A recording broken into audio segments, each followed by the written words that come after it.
BJP में राष्ट्रीय अध्यक्ष और प्रदेश अध्यक्ष का चुनाव एक सुव्यवस्थित संगठनात्मक और आंतरिक लोकतांत्रिक प्रक्रिया के तहत किया जाता है। पार्टी का संविधान इस पूरी प्रक्रिया का मार्गदर्शन करता है, जिससे नेतृत्व चयन में अनुशासन और संतुलन बना रहता है। बीजेपी की संगठनात्मक संरचना बूथ स्तर से शुरू होती है। सबसे पहले बूथ समितियों का गठन किया जाता है। इसके बाद मंडल या नगर, जिला और प्रदेश स्तर पर अध्यक्षों का चयन होता है। यह क्रमिक प्रक्रिया सुनिश्चित करती है कि संगठन की जड़ें मजबूत बनी रहे, नेतृत्व नीचे से ऊपर तक विकसित हो। प्रदेश अध्यक्ष के चयन में प्रदेश परिषद की अहम भूमिका होती है। प्रदेश परिषद में जिलों, मंडलों और विभिन्न मोर्चों के प्रतिनिधि शामिल होते हैं। प्रदेश अध्यक्ष पद के लिए नामांकन आमंत्रित किए जाते हैं। यदि एक से अधिक उम्मीदवार होते हैं तो गुप्त मतदान के माध्यम से चुनाव होता है। हालांकि कई बार संगठनात्मक सहमति के आधार पर निर्विरोध चयन भी किया जाता है, जिससे आंतरिक मतभेद कम हो और संगठनात्मक एकता बनी रहे। राष्ट्रीय अध्यक्ष का चुनाव पार्टी की राष्ट्रीय परिषद द्वारा किया जाता है। राष्ट्रीय परिषद में सभी प्रदेशों से चुने गए प्रतिनिधि, सांसद, विधायक और वरिष्ठ पदाधिकारी शामिल होते हैं। राष्ट्रीय अध्यक्ष बनने के लिए उम्मीदवार का पहले से किसी प्रदेश इकाई का सक्रिय सदस्य होना आवश्यक होता है। नामांकन की प्रक्रिया के बाद यदि एक से अधिक दावेदार होते हैं तो मतदान कराया जाता है, लेकिन परंपरागत रूप से बीजेपी में राष्ट्रीय अध्यक्ष का चयन भी प्राय सर्वसम्मति से किया जाता है, ताकि नेतृत्व को व्यापक स्वीकार्यता मिल सके। हालांकि चुनाव प्रक्रिया औपचारिक रूप से लोकतांत्रिक होती है, लेकिन केंद्रीय नेतृत्व और राष्ट्रीय स्वयंसेवक संघ आरएसएस की विचारात्मक मार्गदर्शक भूमिका भी महत्वपूर्ण रहती है। संगठन की जरूरतों, आगामी चुनावों और क्षेत्रीय संतुलन को ध्यान में रखते हुए नेतृत्व चयन पर सहमति बनाई जाती है। राष्ट्रीय और प्रदेश अध्यक्ष का कार्यकाल सामान्यतः 3 वर्ष का होता है। पार्टी संविधान में आयु, संगठनात्मक अनुभव और अनुशासन जैसे मापदंड भी निर्धारित हैं, जिससे नेतृत्व में निरंतरता और नई ऊर्जा दोनों बनी रहे। बीजेपी में अध्यक्षों का चुनाव केवल औपचारिक मतदान नहीं,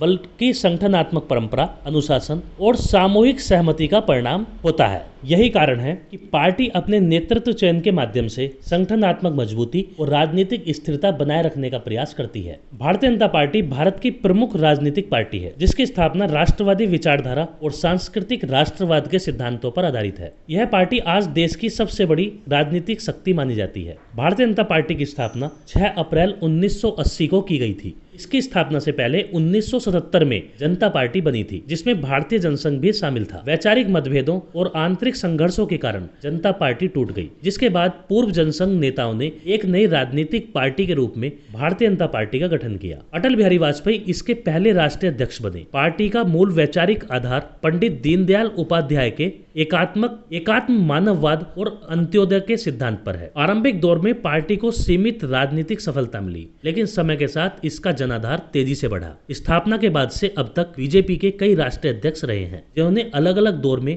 पार्टी को दिशा दी। अटल बिहारी वाजपेयी साल 1980 से 1986 तक पार्टी के संस्थापक अध्यक्ष के रूप में उन्होंने बीजेपी को एक राष्ट्रीय पहचान दी और वैचारिक स्पष्टता के साथ संगठन को खड़ा किया। लाल कृष्ण आडवाणी साल 1986 से 1991 तक पार्टी के राष्ट्रीय अध्यक्ष रहे। उनके नेतृत्व में राम जन्मभूमि आंदोलन ने गति पकड़ी, जिससे पार्टी का जनाधार व्यापक हुआ। डॉक्टर मुरली मनोहर जोशी साल 1991 से 1993 तक पार्टी के अध्यक्ष रहे। उन्होंने संगठनात्मक विस्तार और वैचारिक अनुशासन पर जोर दिया। लाल कृष्ण आडवाणी साल 1993 से 1998 तक अपने दूसरे कार्यकाल में पार्टी सत्ता के करीब पहुंची और राष्ट्रीय राजनीति में निर्णायक भूमिका निभाई।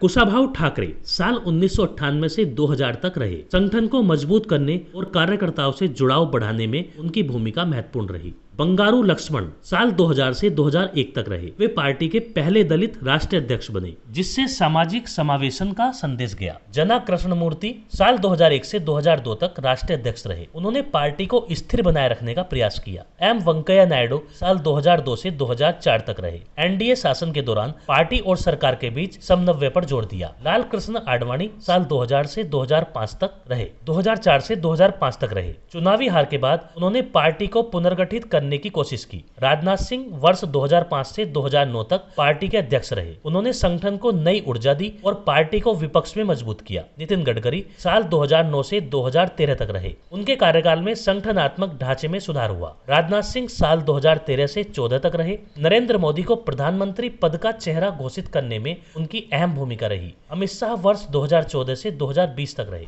उनके नेतृत्व में पार्टी ने अभूतपूर्व चुनावी सफलताएं हासिल की। फिर जेपी नड्डा रहे। बीजेपी की यात्रा एक छोटे संगठन से देश की सबसे बड़ी राजनीतिक पार्टी बनने की कहानी है और वर्तमान में नितिन नवीन को पार्टी का अध्यक्ष बनाया गया है। इसके राष्ट्रीय अध्यक्षों ने अलग अलग दौर में पार्टी को दिशा देकर उसे मजबूत और प्रभावशाली बनाया।